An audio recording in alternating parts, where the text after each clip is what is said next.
Pour l'épisode du Guatemala, on était basé à Antigua, qui est une ville coloniale encerclée de volcans. Et une nuit, je me suis réveillée et les meubles de ma chambre, les fenêtres, les murs, tout bougeait. Et innocemment, je me suis juste dit, tiens, il y a beaucoup de vent cette nuit, puis je me suis rendormie.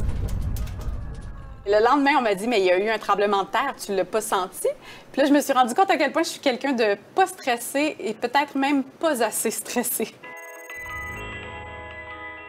La boisson qui m'aura marqué le plus au Guatemala, c'est pas un alcool rare et précieux, ni une boisson médicinale miraculeuse, mais bien un chocolat chaud servi dans un verre de styromousse. Et comme quoi, c'est pas nécessairement la boisson en tant que telle qui est importante, mais c'est souvent le moment, le contexte dans lequel on partage cette boisson-là.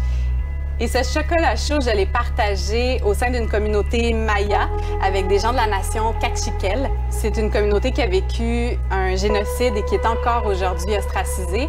Puis ce matin-là, avant de partir de mon hôtel, je me suis regardée dans le miroir, puis j'ai vu tout le privilège que je peux incarner. Et là, j'ai eu peur. J'ai eu peur de commettre une maladresse avec mes questions. J'ai eu peur d'avoir de la méfiance. J'ai eu peur que le courant passe pas entre nous. Mais rarement, j'ai eu un contact aussi chaleureux avec des gens. On a eu plein de vérités simples dans la joie.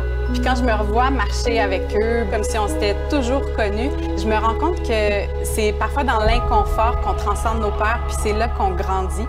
Et cet après-midi-là, j'ai vraiment grandi.